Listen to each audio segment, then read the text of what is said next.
قطع عيناي شوقا ولطيبة ذرفت عشقا فأتيت إلى حبيبي فاهده يا والصلاة والسلام على سيد المرسلين وعلى آله وصحبه أجمعين أما بعد فأعوذ بالله من الشيطان الرجيم بسم الله الرحمن الرحيم وما خلقت الجن والإنس إلا ليعبدون صدق الله مولانا العظيم وصدق رسوله النبي الأمين المكين الكريم ونحن على ذلك من الشاهدين والشاهدين والحمد لله رب العالمين. آئیے ہمارا مل کر بار راہ رسالت معام میں نظران درود و سلام پیش کریں، بلند آواز سے کریں اللہم صلی علی سیدنا و مولانا محمد وعلی سیدنا و مولانا محمد وعلی وسلم صلاۃ والسلام علیک یا رسول اللہ صلاۃ والسلام علیک یا حبیب اللہ. محترم حضرات، اللہ تبارک و تعالی نے قرآن کریم فرقان حمید میں ارشاد فرمایا وما خلقت الجن والانس الا لیعبدون، یعنی میں نے جن اور انسان کو صرف اپنی عبادت کے واسطے پیدا کیا.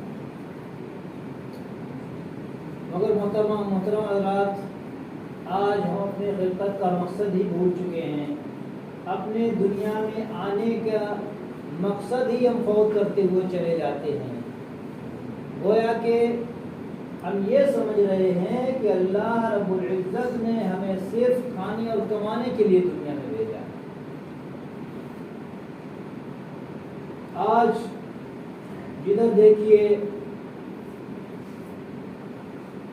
عبادت و ریاضت سے بندہ دور نظر آتا ہے. ہماری مسجدیں ہم سے ویران نظر آتی ہیں اور گناہ والے مقامات ہم سے آباد نظر آتے ہیں. اللہ تعالیٰ نے ارشاد فرمایا ان الشیطان للانسان عدو مبین، شیطان جو ہے یہ انسان کا کھلا ہوا دشمن ہے. شیطان ہر ممکن کوشش کرتا ہے انسان کو راہ راست سے بھٹکانے کے لیے. انسان عبادت و ریاضت کو چھوڑ کر، اللہ کی بندگی کو چھوڑ کر غلط کاریوں میں مبتلا ہوتا ہوا نظر آتا ہے. اور شیطان انسان کا کھلا ہوا دشمن ہے اور انسان کے ذہنوں کے اندر شیطان وہ کام اس طریقے سے ڈال دیتا ہے، گناہ والے کچھ کام، کہ وہ انسان کرنے لگتا ہے اور اس کو گناہ سمجھ کر کے نہیں بلکہ وہ ثواب اور عبادت سمجھ کر کے کام کرنے لگتا ہے. اب بتائیے، اگر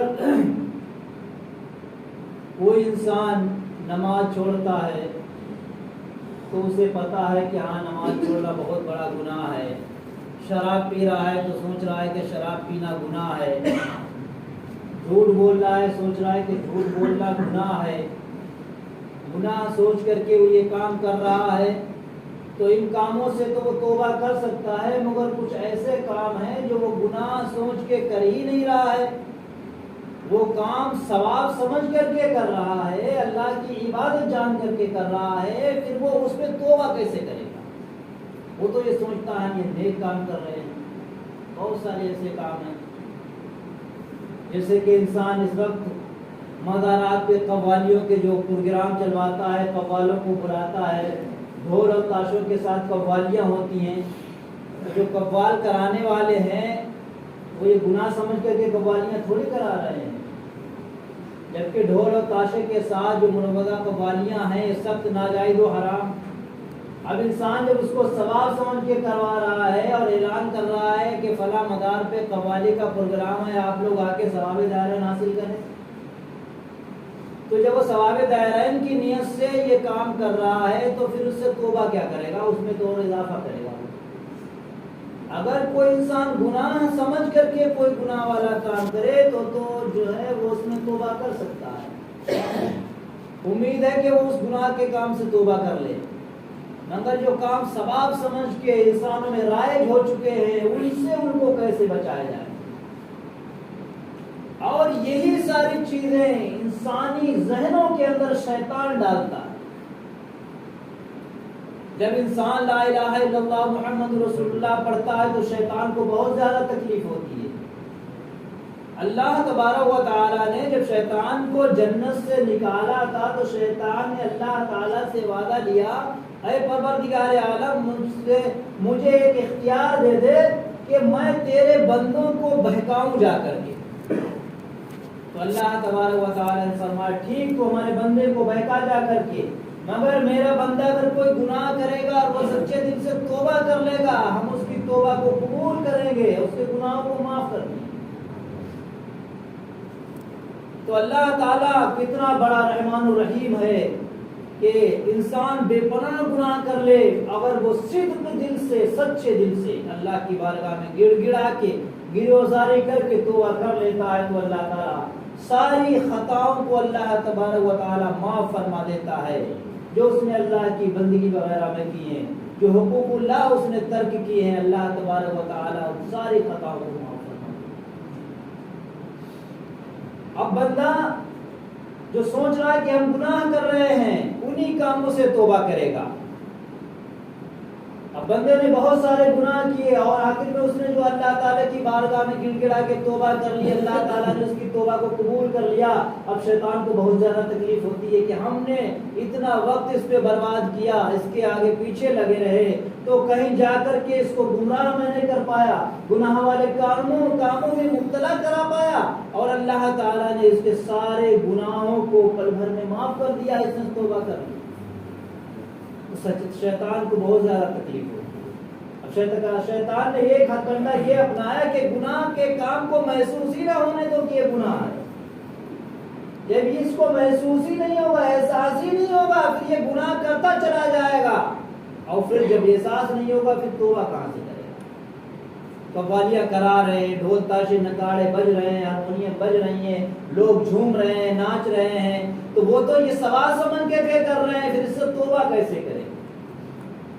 تازیہ داری جو مروضہ تازیہ داری اس وقت رائج ہے, کس طریقے سے نہ نماز کی فکر ہے, نہ روزے کی فکر ہے, اللہ کی بندگی کی کوئی فکر نہیں ہے. رات بھر تازیہ داری گلیاروں میں اور جو ہے وہ سڑکوں پہ اٹھائے ہوئے پھرتے ہیں, رات بھر ڈھولک تاشوں کے ساتھ ماتم کرتے ہیں.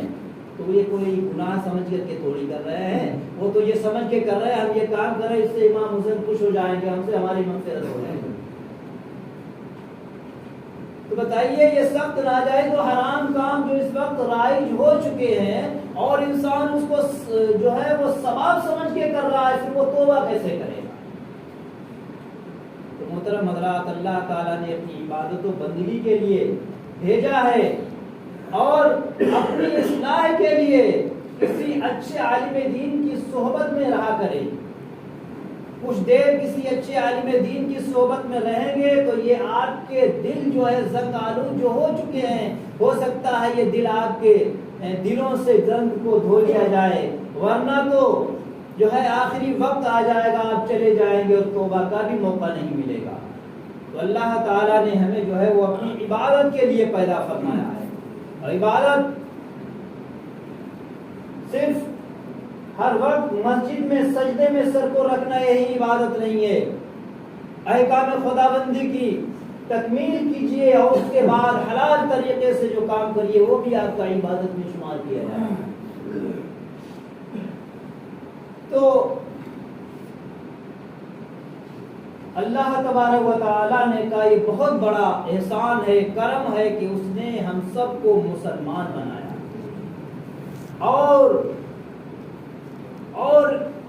پھر اللہ تعالیٰ کا سب سے بڑا احسان و کرم ہے کہ اس نے پیارے مصطفیٰ صلی اللہ علیہ وسلم کی امت میں ہمیں پیدا فرمایا.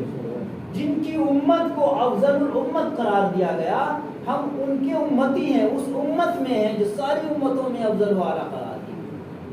تو پھر ہم اپنی آقا صلی اللہ علیہ وسلم کی اور اللہ تبارک و تعالیٰ کی بات کو کیوں نہیں مان رہے ہیں, کیوں ہماری دوری بنتی ہوئی چلی جا رہی ہے. آج دکھاوا اور نمائش اور ریاکاری ہمارے اندر کیوں جنم لے رہی ہے. یہ سارے کام کیوں رائج ہو رہے ہیں؟ جبکہ جو چیز دکھاوے کے لیے، نمائش کے لیے کی جاتی ہے وہ صرف دنیا تک محدود رہتی ہے، اس کے بعد اس کا کوئی کام نہیں۔ آپ عبادت کے لیے، اللہ تعالیٰ کی رضا حاصل کرنے کے لیے، اللہ تعالیٰ کے حکم کی تکمیل کرنے کے لیے عبادت کیجیے۔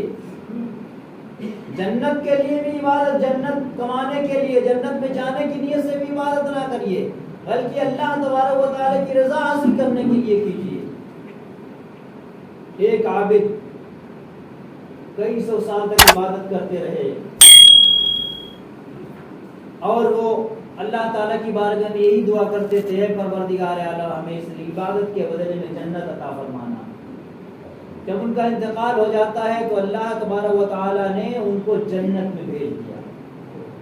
جتنی انہوں نے اپنی عبادت کی تھی جنت میں گزارے، کئی سو سال تک انہوں نے جنت میں گزارے، جنت کے عیش و آرام میں رہے۔ اس کے بعد اللہ تبارک و تعالیٰ نے فرمایا کہ جو تم نے عبادت کی تھی اس عبادت کے بدلے میں تم کو جنت کے عیش و آرام مل چکے ہیں، تم جنت میں رہ چکے ہو اس عبادت کے بدلے میں۔ اب گویا عبادت کا جو حق تھا وہ تمہیں جنت میں رہ کر کے دے دیا گیا، اب کیا کرو گے؟ اب جنت سے تمہیں نکالا جاتا، اب جنت سے نکلنے کے لیے تیار ہو جاؤ۔ پھر وہ اللہ تعالیٰ کی بارگاہ میں دعا کرتے ہیں، اے پروردگار عالم یہ ہم سے بہت بڑی بھول ہو گئی کہ ہم نے عبادت جنت کے لالچ میں کی تھی۔ اے مولا کائنات جو ہے ہمیں اپنی رضا کے لیے ہمیشہ ہمیشہ جنت میں رکھ۔ اے پروردگار عالم ہمیں اپنی عبادت پہ بھروسہ نہیں ہے مگر تیرا کرم، تو غفور الرحیم ہے، تیرا کرم بے پناہ ہے، اپنے کرم سے ہمیں جنت عطا فرما۔ اس کے بعد میں پھر اللہ تعالیٰ نے ان کو جو ہے وہ ہمیشہ کے لیے جنت میں رہنے کا حکم دیا۔ تو ہماری عبادت، ہمیں اپنی عبادت پہ کسی کو بھی بھروسہ نہیں کرنا چاہیے۔ سب سے پہلی بات تو جو ہم عبادت کر رہے ہیں جو شریعت کے مطابق اللہ تعالیٰ نے ہمیں احکامات دیے ہیں عبادت کرنے کا، پہلے اپنی عبادت میں ہم یہ دیکھیں جس طریقے سے عبادت کرنے کے لیے اللہ اس کے نبی نے ہمیں حکم دیا ہے ہم اس طریقے سے کر بھی رہے ہیں یا نہیں کر رہے ہیں، اور اس کے بعد اس طریقے سے کریے، پھر اللہ تعالیٰ کی ذات پہ بھروسہ رکھیے کہ اللہ تعالیٰ اب ہماری اس عبادت کو اپنی رحمت سے قبول فرما۔ محترم حضرات، اللہ تعالیٰ کی حکم کے بجا لانے کے لیے اور اللہ تعالیٰ کی رضا حاصل کرنے کے لیے عبادت کریے۔ یہ عظمت و برکت والا مہینہ خوشی دن میں ہمارے سروں کے اوپر سایہ فگن ہو جائے گا۔ ہم لوگ شریعت سے کتنا دور نظر آتے ہیں اور نمازوں سے کتنا دور نظر آتے ہیں، تو اللہ تعالیٰ نے اپنی بندگی کے لیے ہمیں پیدا کیا ہے، تو اے ہمارے اسلامی بھائیوں اللہ کی بندگی کریے، کیونکہ کسی بھی انسان کے موت کا کوئی وقت مقرر نہیں ہے، اسے نہیں پتا ہے کہ کب کوئی دنیا سے چلا جائے گا۔ جب اللہ تعالیٰ کی طرف سے بلاوا آ جائے گا، اس کی عمر تمام ہو جائے گی، وہ دنیا سے چلا جائے گا، مگر کوئی انسان یہ نہیں جانتا ہے کہ کب چلا جائے گا دنیا سے۔ تو جو بھی وقت مل رہا ہے اس کو غنیمت جانیے، اللہ تعالیٰ کی عبادت میں لگے رہیے، اللہ تعالیٰ کی فرما برداری میں لگے رہیے اور اللہ کی رضا حاصل کرنے کے لیے عبادت کریے۔ دیکھیے جب لاک ڈاؤن تھا تو کیسے لوگ پریشان حال تھے۔ دیکھیے ہر وہ کام جو مشکل سے انسان کو ملتا ہے انسان اسی کی اہمیت سمجھتا ہے۔ اس وقت جب آپ کے ساتھ میں پابندیاں لگی ہوئی تھی کہ مسجد میں بھیڑ بھاڑ نہیں لگانا، نہیں جانا ہے، تو ہر طرف سے لوگ ٹوٹے ہوئے پڑتے تھے، ہم بھی جائیں گے، ایک دوسرے کو دیکھا دور رکھی میں جو ہے وہ مسجد میں جانے کی کوشش کیا کرتے تھے۔ اب جو ہے اس وقت پابندیاں ہٹی ہوئی ہیں تو اب ہماری جو ہے مسجد سے کتنی دوریاں نظر آ رہی ہیں۔ ذرا غور کریے، اس وقت کی عبادت جو بھاگ رہے تھے مسجد کی طرف، جو 5 وقتہ بیچارے تھے ان کو بھی جو ہے پریشانی میں ڈالنا چاہتے تھے، تو اس وقت اب آپ غور کریے کہ وہ نماز اس نماز میں آپ کے کیا فرق ہے، وہ کس لیے نیت سے آپ زیادہ مسجد کی طرف دھیان دے رہے ہیں۔ اس وقت جب پوری ہمیں اس وقت چھوٹ ملی ہوئی ہے تو ہم مسجدوں کی طرف نہیں جا رہے ہیں، تو محترم مسجدوں کی طرف آئیے۔ اللہ تعالیٰ نے حکم فرمایا ہے کہ اس کے گھر کو جو آباد رکھیے، عبادت کے لیے پیدا فرمائے، تو عبادت کرتے رہیے۔ اور اپنے سر چہروں کو داڑھیوں سے سجائیے. دیکھیے یہ ایک انبیاء کرام کی سنت ہے اور یہ ہر مسلمان کے اوپر واجب ہے کہ اپنی چہروں کو داڑھیوں سے سجائے. اور جو مسلمان ہیں وہ اپنے مسلمان ہونے کو نمایاں کرے. ہمیں اپنے مسلمان ہونے پہ غمزدہ پریشان نہیں ہونا چاہیے. بہت سارے لوگ ایسے بھی ہیں جو سوچتے ہیں کہ داڑھیاں رکھا لیں گے تو ہمیں جگہ جگہ پہ پہچان لیا جائے گا, مسلمان ہے, ذلت و رسوائی ہوگی. نہیں, یہ فخر کرنا چاہیے کہ ہم مسلمان ہیں, نبی کی امت میں ہیں, افضل الامت ہیں. فخر کرنا چاہیے. جو لوگ خاص طریقے سے عمر دراز ہو چکے ہیں تو انہیں تو جو ہے خاص طریقے سے اس میں آ جانا چاہیے. داڑیاں رکھا کر کے اپنے چہروں کو سجا لینا چاہیے. کیا معلوم کب اللہ تعالیٰ کی طرف سے بلاوا آ جائے اور آپ جو ہے ایسی حالت میں اللہ تعالیٰ کی بارگاہ میں چلے جائیں. تو اللہ تعالیٰ کی بارگاہ میں دعا ہے اللہ تعالیٰ ہمیں سب کو نیک ہدایت عطا فرمائے اور احکام شریعت کا پابند بنائے.